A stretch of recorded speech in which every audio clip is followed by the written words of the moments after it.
The world is a global village. And that's because information travels beyond boundaries. And on This Morning on ITV, we guarantee unbiased analysis on topical issues that will educate you, entertain you. So join us. Join us. Join us. Join us. Join us. Join us. Every Sunday to Thursday, 7 a.m. to 10 a.m. on your ultimate news and current affairs program on television. This Morning on ITV, TMI. Join us. Thank you so much for staying with us on the program this morning. Quickly, let's get our first discussion on the road, the place of the youth in governance and in real time in this country, how we can make that happen in practice. I'm joined by two gentlemen to help us create context and give insight into this very topical discussion this morning. To my far left is Nicholas Ehiari. He's a social commentator. Nicholas, it's always a pleasure. Thank you for coming on the program this morning. All right, next to him is Etionsa Igebo. He's a member of the All Progressives Congress here in Edo State. Thank you for coming on the program as well. And we're going to be joined via phone by the state's youth leader of the People's Democratic Party, Thaddeus Irabo, in the course of this discussion, which will run for about 35 minutes. But I want to begin with Etionsa here, right? I'm sure you're one of those several Nigerians like myself who have always been told that the youth are the leaders of tomorrow. But let's talk about first, who is a youth in the first instance? Well, these days the definition of youth in Nigeria is being made to be seen in a slightly different perspective, because the people we understand as youth are usually the younger generation. But in these days, perhaps people in his 50s, they will say they are youths. Is that correct? For you to be in your 50s and still claim to be? Well, it really depends on your appearance sometimes. You know, certain people, the hard knock life has made them look older than their age, and certain people are 50, they look actually less than that in terms of appearance. So that question is a hard one, but I wouldn't have to, I don't want to kind of deliberate on it so much, because my own opinion on the ideology of who a youth should be, you know, might be different from the others, because in an ideal society, you would think that the youth are people who are probably below the age of, say, maybe about 40, 45 and below, perhaps. That are younger youth and they are older youth, but it all really depends on every different region. So there's no clear definition, like a standard for that. Yeah, but let's talk about the place of the youth. Is the youth playing big time in terms of governance in this country, beyond electoral violence? I think, you know, if I'm to be fair with the question, or honest with it, I don't think the youth has been properly represented. Same thing and Yenis is also happening with the women to a large extent. I don't think the system that is being run by the older generation is creating a lot of platforms for youth to participate, because they genuinely believe that the youth has a way of looking at things which does not kind of work in alignment to the way they wish that things are run, especially with those with a lot of views, alternative views. So I would say that without fear of favor, to say that the youth has not been given a platform to participate. Like you just said, election violence. Youth have different backgrounds and different, areas of expertise. The ones that can make valuable contributions to areas of governance or economic drive, perhaps maybe social inclusion, are not allowed to come on board and play their role. Unless those that they think they can say, well, you go here and they go there, and you go here and they go there, and at the end of the day, that becomes the emblem and the effigy of the ideology of the youth we have today. So I keep having that discussion. I say, look, a lot of youth has meaningful contributions. A lot of intelligent youth has something to give back, but they cannot exist in the kind of environment that the older generations, who has the reasons why they do what they do, want them to exist. So they abstain for now. So the youth we have now and the things that they are doing does not really reflect the sort of youth we are talking about in a ideal society. I'm going to come back to you in a bit, because I can feel off the top of my head you have so much to deliver on this discussion this morning. But let me talk to Nicholas. He just made mention of how that the youths basically have not been given so much opportunities to participate in the process of governance in this country. But do we really need, do youths themselves need somebody to give it to them, or you're supposed to take it? Which of them is it? It's now beginning to run as a cliche in the Nigerian society that the youths are not given their proper platform of representation. I would not really say they should be given the platform, but I think we should take the platform actually. But again, there's a hindrance, and that hindrance is in the term of the social regional definition we've actually had. I've come to places where I find actually 50-year-old men, 60-year-old men calling themselves youth leaders. Some of them even leading youth organizations. Leading youths. I went to a community to speak to some youths at a certain time, and I met, I was asking for their youth leader, and they directed me to a first 65-year-old man. That was the man who was sounding the voice of the youth. Now, it spells the fact that there's a psychological syllabus already set, meaning that it is what they sell to the public that can be projected. The fact that the platform of leadership or expression has been hijacked by the older platform makes it very, very difficult for the youth to actually climb. So the only way you can climb and reach the platform of leadership is to either become a tool, a vessel, or express an extension of the ideology they're actually selling out. So if we say the platform we should wait for the platform to be given to us, it is difficult. And if we also want to take the platform, it is also extra difficult. When you look at the youth today, Nicholas, once again, do you see typically a situation where we have a substantial number of youths who have been able to build capacity over time to deliver? Do you see that really? Yeah, there's a lot of youths. There's a lot is going on in the internet sector. I don't mean the tech, you mean? Yes, the tech. A lot is going on there. A lot is going on there. I was reading some days ago about a young man who set up a tech organization 5 years ago, a graduate of Covenant University. That's going so much. The organization is going very, very high. Now, the problem now is that when we say youths, persons are looking basically at the crop of persons who are a bit out of place, because these are the persons most of the times that have become vessels of use, vessels of operation. When we need the mobsters, we need the thugs. Right now, in fact, the name youth is now associated to the delinquents in the society, the persons who will turn everywhere upside down. But if you look beyond that, you understand that there are various classes. We have the upper class, the middle class, the lower class. Then we have the educated elites. We have the working class, actually. When we check it in the level of classes, you discover that there are indeed a lot of youths who can actually drive policies home. In the literary sector, Ngozi Chimamanda Adichie is one of the youths who's doing excellent work. She's shining light on a global scale. A lot of reviews have been done on her work, basically not even by Nigerians, but persons who are outside this country. She's selling. So now, if a lot of youths are provided these opportunities with a lot of programs running, I believe so much that the Nigerian youths will do excellently. I think so. When you heard about the Not Too Young to Run bill a few years behind us, were you excited really, vis-a-vis what we're seeing today? Yeah, I want to tell you that I was excited. The reason is, first and foremost, when you look at the idea of what they were working on reducing the so-called Not Too Young to Run bill, the question you really ask yourself is, what was that about in the first place? Why should there be a cap on who should run for a particular office? If people graduate at the age of 21, 22, and they have a family where they've come from, they have friends and associates who they can learn from. They have parental environment where people can caution them when they do the wrong thing at any point in time. The question is, why must there be a cap at which age you run for a particular office? So the not too young to run came on board. Yes, to a large extent, trying to make something out of a bad situation like we were. I would say that I was kind of adversely excited, not because I was excited for the fact that in reality this system actually has a constitution that prevents people who are 18 years old from contesting for the houses of reps or senate or whatnot. To me, I said that was really ludicrous, to be honest. Let's look at the political parties themselves. I mean, structure-wise, it turns out you're a politician apparently. When you look at our parties today, regardless of size and scope, regardless of ideology or absence of it, do you think these parties are structured and wired in such a way that they can evolve a system that encourages the youths and offers them that kind of platform they need? Sometimes truth is bitter. And every time I speak, I let the truth come out. I don't think it is designed that way. Being a politician, I don't genuinely think that it is designed for youth to go through a system of, they talk about stages. Right. You get involved. The minute people are young in the political space, many people will tell you, well, you're still very young, you need to wait. But that could be the time you can give the most. That could be the time you have the burning energy and the desire to really want to make an impact.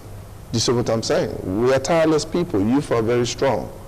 But when you're being told that your guess is as good as, you know, my guess, your guess is as good as mine. Do you know what I mean? So I don't think the system has allowed that in terms of those that is in charge. But we can continue to try to improve that by raising awareness and working towards utilizing the right people along the right direction. For instance, there was an incident with a senator who was a youth in court, and he did something very wrong about abusing a lady, which went viral on the internet. Automatically, you started to hear them saying that, oh, youths are XYZ. You know, he's just got an opportunity to be a senator now, is abusing a lady, which no youth supports, no body that is that in was the bad branding for the youth, wasn't it? But that is just one incident.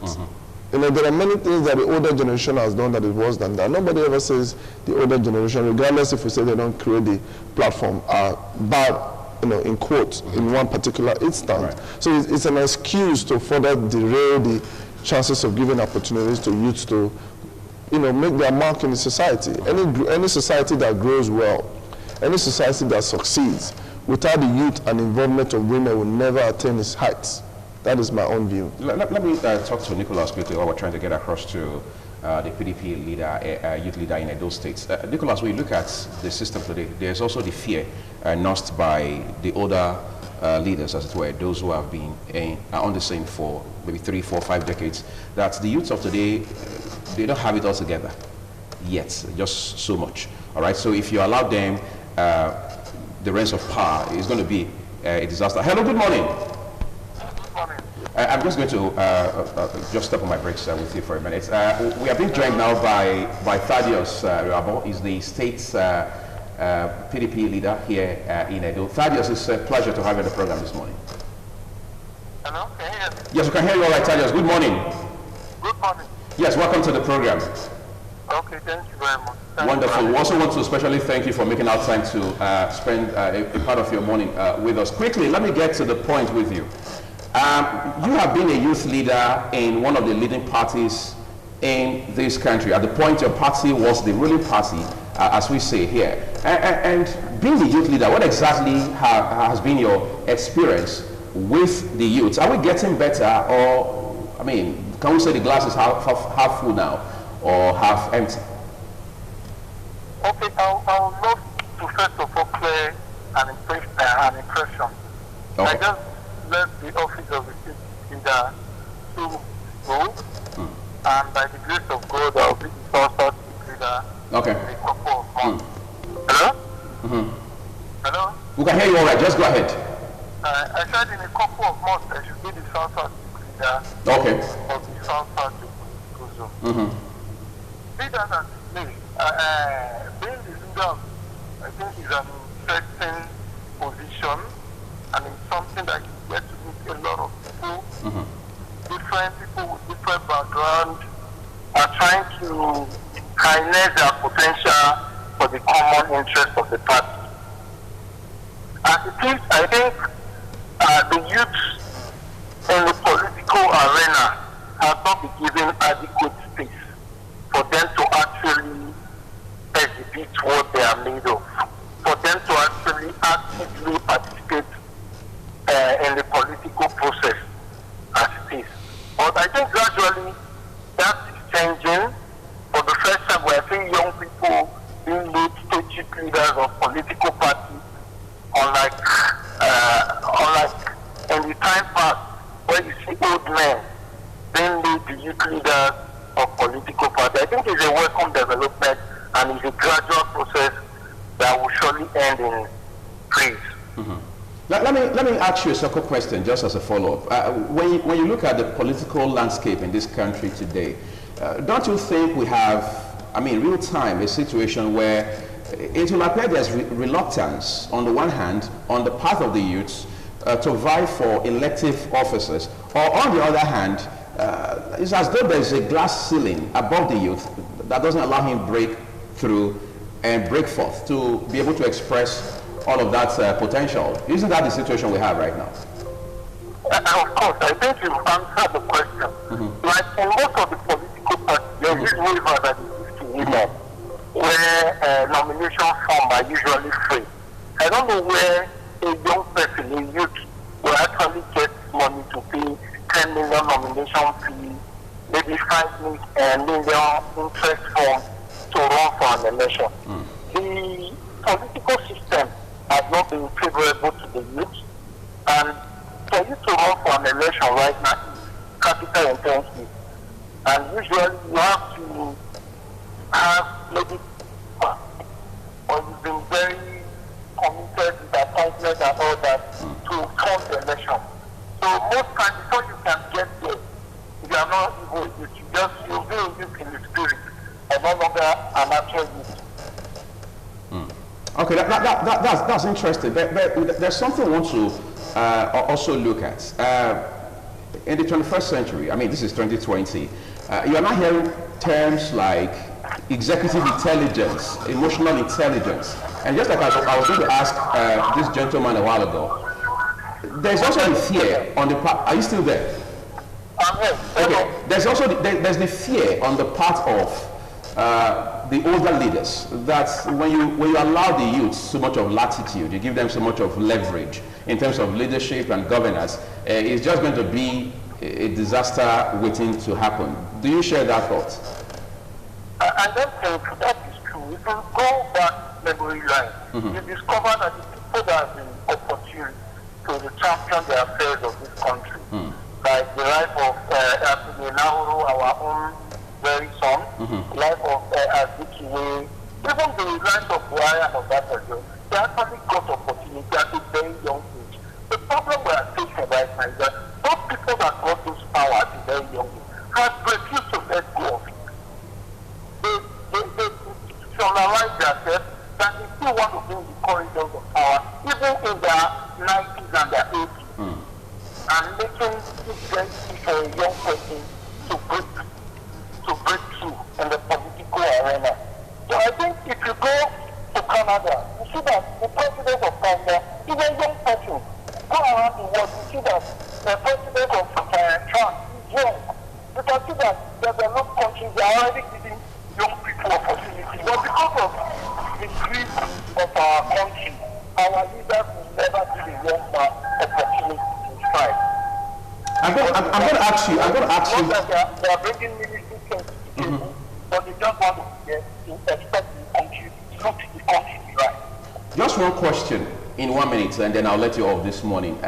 When you look at the system today, the youth is challenged on many fronts. All right, how can the Nigerian youth articulate the issues in front of him or her and be able to? Are you still there? Yes. How can the Nigerian youth articulate the challenges in front of him or her and be able to still build capacity and add value as much as possible? There are lots of things for the youth. If you look at the population of Nigeria, Nigeria is a young population. It's for us to have a common purpose. It's for the youth to synergize. It's for the youth to organize themselves. That we will know, okay, it's not going to be business as usual. We are not going to let money policy determine what happens to us. It's for us to collectively decide our future. And until that is done, we will keep being marginalized as a people and as a group. Thank you so much, Thaddeus Irabo, immediate past Edo State chairman of the People's Democratic Party. And you say soon you'll become the youth leader for the South-South in your party. I want to thank you especially for coming to join us on the program this morning. We hope you enjoy the rest of your day. Thank you. All right, quickly, let me come back to you now, gentleman. He talked about a number of issues. The impression that gives you, first off, is the fact that the youths, there's a mix of youths in this country. You have those educated, you have those unemployed, you have those unemployable. How do we manage all of this and streamline properly? It's more of a psychological war. And the psychology is affecting the ideology, basically. Because the average Nigerian youth now wants to fend for himself, wants to stand. Because the mark of responsibility now in our society is how well you've been able to do well for yourself. But financially and economically. Actually, you're not seen as responsible when you can't feed yourself. No one wants, the vast majority is not concerned with what you can give from your head, but what you can produce from your pockets. And basically, this pushes the youth to the wall and back again. Nigeria has been ruled for almost 60 years with an ideology. It is that ideology that is the problem. Because when these persons entered into power, they actually entered into power as youths, because Nigeria as a society had faith in them. But on entering them, it seems that there is something they are hiding, and there is something that they think will be discovered. Giving powers totally to the youth has become a challenge for the vast majority of the ruling class. It is either the youths want to work close to them, or the youth want to be a vessel thinking as an old man. So it is very, very difficult to manage influence in this time. But the only key is going to be those youths who can choose to learn from the environment. Because the best teacher now has become the Nigerian environment. This is why when most of our youths go out, they are much more successful outside. So the only way to survive this instinctively destructive atmosphere that has been created by this class, it's when we learn by the environment. Okay, we're going to deal with the environment time and again. That's the reality we have to grapple with. But again, Etunsa, when you look at the system today, a lot has changed. And the thrust of this conversation is how to disrupt the narrative for the better, right? Yeah. We are told, for example, that at the age of 28, a guy like Professor Pat Itomi was already an economic advisor to former President Shagari in this country. Yeah. All right. So what changed at some point? I mean, at that point, beyond greed, which of course Thaddeus mentioned a while ago. Yeah, well, the fact remains the same. In this modern day and age, even we as youth, there are youths that are reasonable, there are youths that are isn't. Like you said, people have different backgrounds and different levels. Right. You need to go back to history and really look at those type of youths that had the opportunity to take over power.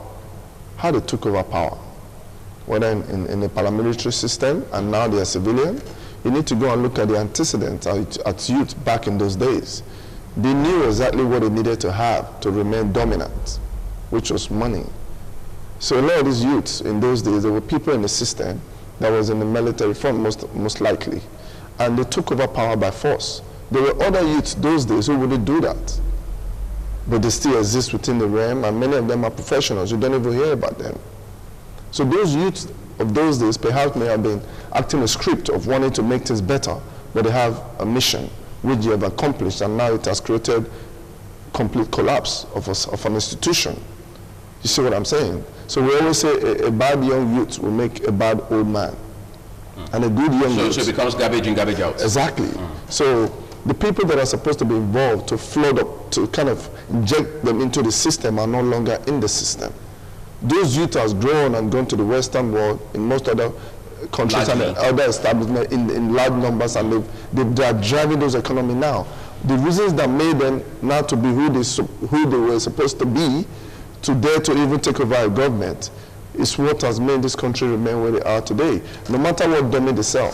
Can we talk about education for a minute? Yeah. I mean, that's the problem in itself again. A lot of persons now are saying that, we've heard people say things like, quote and unquote, school as scam.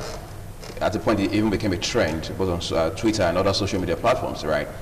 Can we take away the element of education from the ability to lead, whether you are a youth or not? Well, there's usually that wisdom from God, but the education like helps, some native intelligence. Yes, but education helps to brush that up to a level whereby you can become superhuman. Education and natural ability from God must work side by side if you want the best out of anybody. So education is key. So we can't take that away? You can never take that away. Well, let me as we wrap up now, let's bring Nicholas back here again.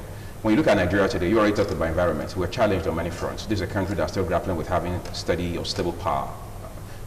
We have youth who still find it essentially difficult to access loans for small businesses. At one time, somebody said if you gave $1 million to a Chinese youth in Beijing, and at that same point you gave the same $1 million to the Nigerian youth in Lagos, straight up, the Chinese youth is 10 years ahead of the Nigerian without doing anything yet. I don't know how true that is, but it's thought-provoking. So what can we do to change the environmental landscape, as it were, for the youth, the way they think and the way the environment treats them?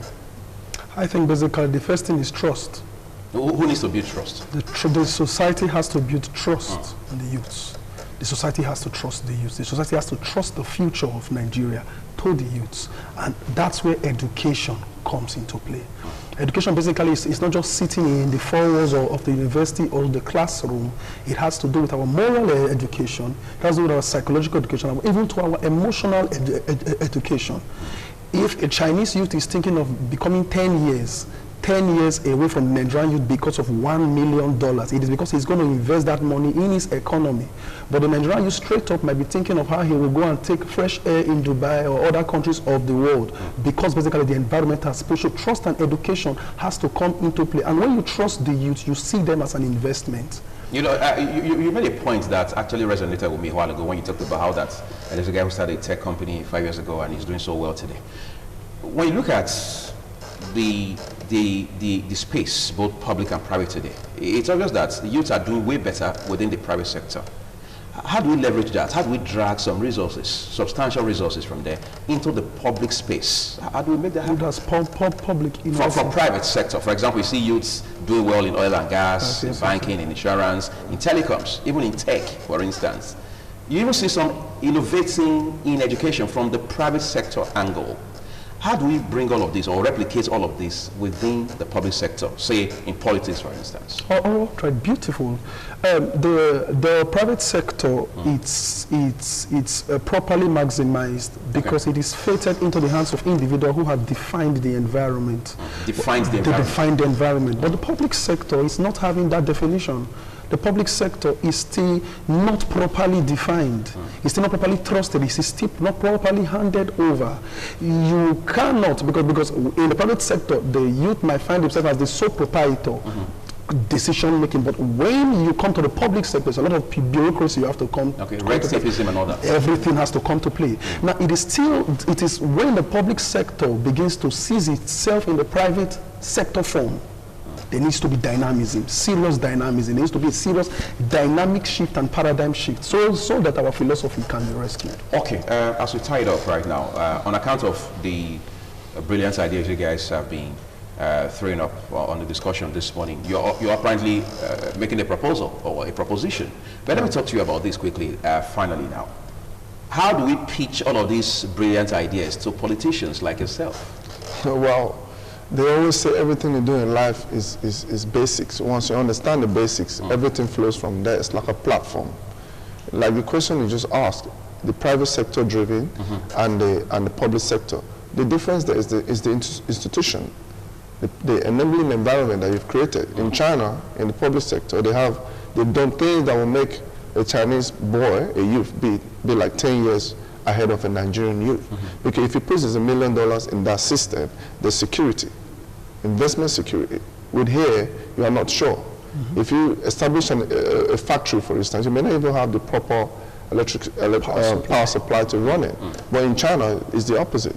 Instead of putting the car before the horse, it is best to put the horse before the car, which means in those civilized society, to a large extent, the public sector drives the private sector. That is why when they put someone into an institution, properly established institution, they drive the economy. Then the SMEs, small and medium scale enterprise, which is individual efforts, like the tech guy now comes on board to support and assist the system. But unlike Nigeria, the SMEs are not doing better than the public sector. So it's practically institutional thing. They need to be honest with creating institution. If the older generation chooses to create the environment, I can assure you, they will not have that fear. They will not lose that fear, because a lot of our youth, even in the climates, very difficult climates, they've been able to understand the environment and find a way out of it. Making the most of it. Yeah, but if you create calm and hope, I can assure you that more people will be doing so well. So in relating that to the political space, it is just the basics. In football, you cannot be Messi or Ronaldo, take the ball from the defender and score all alone. You work as a team. So we need to be able to work as a team, either in the public sector, either in affiliation with the private, or in the political space. It is the same dichotomy. They just need to be honest to the process and understand that generational shift is sacrosanct. It's something that is subject to change, and the change is constant. Until they do that, we'll still be in this mess. I think we can't forget generational change or shifts so much. in a hurry. Nicholas Ahiabi, social commentator, thank you for coming on the program this morning. We appreciate you. And of course, Excellency Igebo is a member of the APC here in Edo State. We also thank you for coming. Thank you for having me. Thaddeus Rabot joined us via phone. He's a youth leader within the People's Democratic Party in Edo State. We're taking a break at this point, everyone. We're back shortly to have a second discussion about the processes that throw people for elective positions in this country. We're back shortly.